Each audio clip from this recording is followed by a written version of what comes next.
अस्सलाम वालेकुम स्टूडेंट्स। आज हमारे लेक्चर का जो टॉपिक है वो है क्रॉस प्रोडक्ट और vector product of two vectors के। दो वेक्टर्स का हम क्रॉस प्रोडक्ट या उसका वेक्टर प्रोडक्ट हम कैसे लेते हैं। ये दिया हुआ है कि आपके पास अगर दो वेक्टर्स हैं कि u and v be two vectors, then their cross product और vector product is denoted written as u cross v and is defined as u cross v is equal to u vector magnitude v vector magnitudes and इनके दरमियान जो जाविया बनेगा उसका sine theta and साथ उसकी direction में आता है आपके पास एन यूनिट वेक्टर। फिर वेयर थीटा जो है is the angle between the vectors and such that zero की इसकी वैल्यू जो है वो 0 से पाई के दरमियान है और एन जो है आपके पास यूनिट वेक्टर है जो कि इन दोनों वेक्टर्स के ऊपर जो है वो u और v के ऊपर परपेंडिकुलर होगा।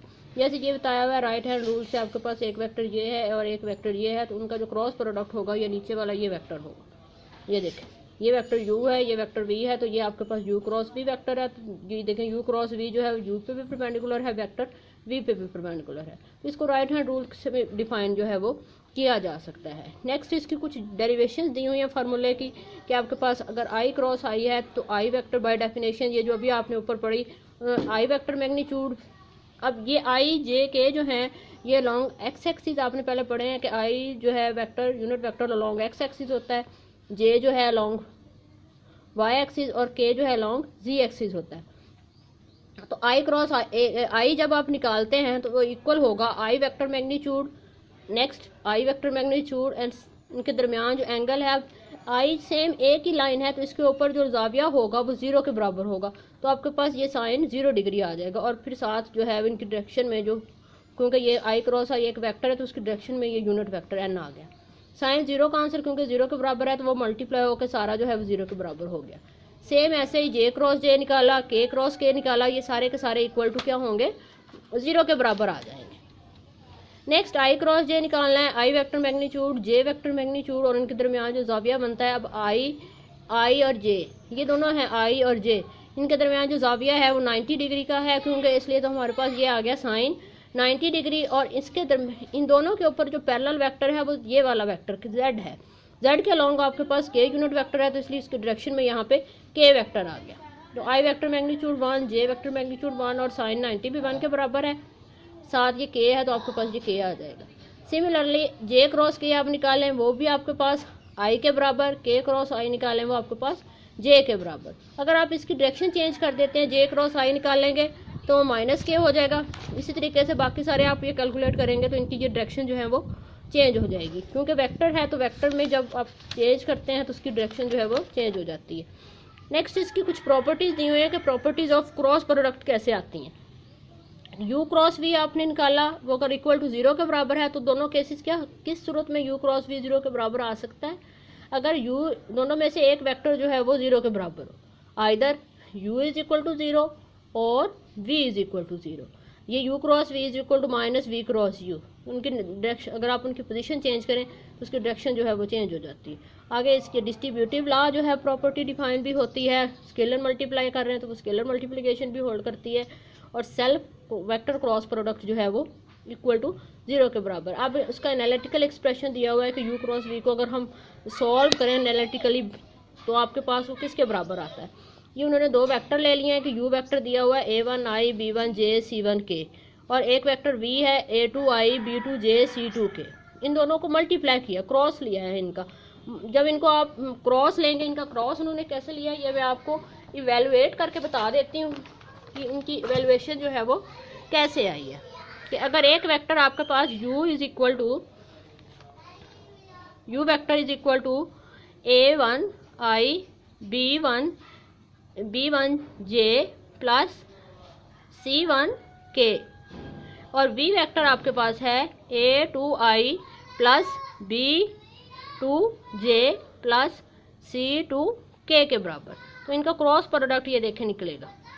अब a1i plus b1j plus c1k cross a2i plus b2j plus c2k cross ले लें। अब इनका देखें, अब a1 a2 कोफिशिएंट मल्टीप्लाई हो गए और आई क्रॉस आई वेक्टर का उसी तरीके से क्रॉस आ गया, प्लस A1 B2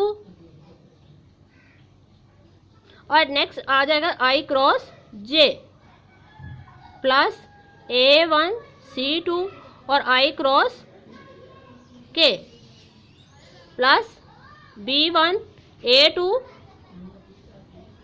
जे क्रॉस आई B1 B2 जे क्रॉस जे B1 C2 के क्रॉस जे क्रॉस के प्लस ये इसी तरीके से आगे आप थर्ड वाले को भी मल्टीप्लाई कर लेंगे तो वो आ जाएगा C1 A2 के क्रॉस आई प्लस C1 B2 के क्रॉस जे प्लस C1 C2 के क्रॉस के।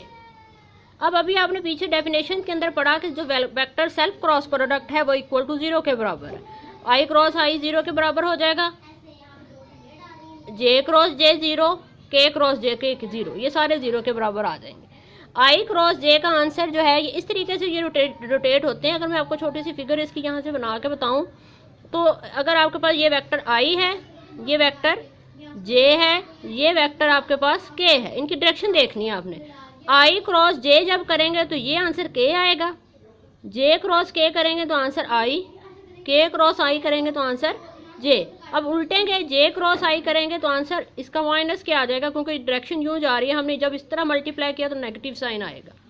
यहाँ पे आई क्रॉस जे है, आई क्रॉस जे, तो आपके पास के आंसर होगा। तो ये आपके पास कैसे आएगा A1 B2 के प्लस आई क्रॉस के।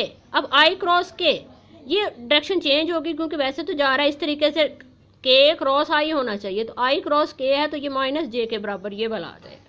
A1 C2 माइनस जे प्लस B1 A2, ये जे क्रॉस आई है तो आई क्रॉस जे का आंसर क्योंकि के था तो जे क्रॉस आई का आंसर माइनस के आ गया, प्लस ये B1 C2 जे क्रॉस के की सेम डायरेक्शन वही है तो आई आ गया इसका आंसर, ये दोनों का ये आई, प्लस C1 A2 के क्रॉस आई की डायरेक्शन ठीक है तो ये जे आ गया, और ये जो है C1 B2 के क्रॉस जे क्रॉस के डायरेक्शन यूँ है इस तरीके से, तो के क्रॉस जे जब करेंगे तो ये माइनस आई के बराबर। अगर ये आप देखें तो ये आपके पास आप इनको आई वाले कोफिशिएंट इकट्ठे कर दें, जे वाले इकट्ठे कर दें, के वाले इकट्ठे कर दें तो यहाँ से ये B1 C2 minus C1 B2 आई प्लस ये जे वाले हैं तो पहले जे वाला पॉजिटिव लिख लेते हैं फिर negative, C1 A2 minus A1 C2 जे प्लस A1 B2 माइनस ये माइनस हो जाएगा B1 A2 के। अगर आप ये डिटर्मिनेंट फॉर्म में देखें तो ये आपके पास इक्वल टू होता है आई जे के, नीचे A1 A2 B1 C1 A2 B2 C2। ये देखें आई, अगर आप डिटर्मिनेंट फॉर्म में देखें तो आई तो ये B1 C2 minus C1 B2। इसी तरीके से बाकी आप चेक कर सकते हैं। तो अगर आप एनालिटिकली देखें तो जो क्रॉस प्रोडक्ट है U क्रॉस V वो इक्वल होता है इस तरह एक डिटर्मिनेंट के बराबर। आपको कहा जाए दो वेक्टर दिए हों उनका क्रॉस प्रोडक्ट निकालें तो आप ये डिटर्मिनेंट सॉल्व कर देंगे तो उनका क्रॉस प्रोडक्ट आ जाएगा।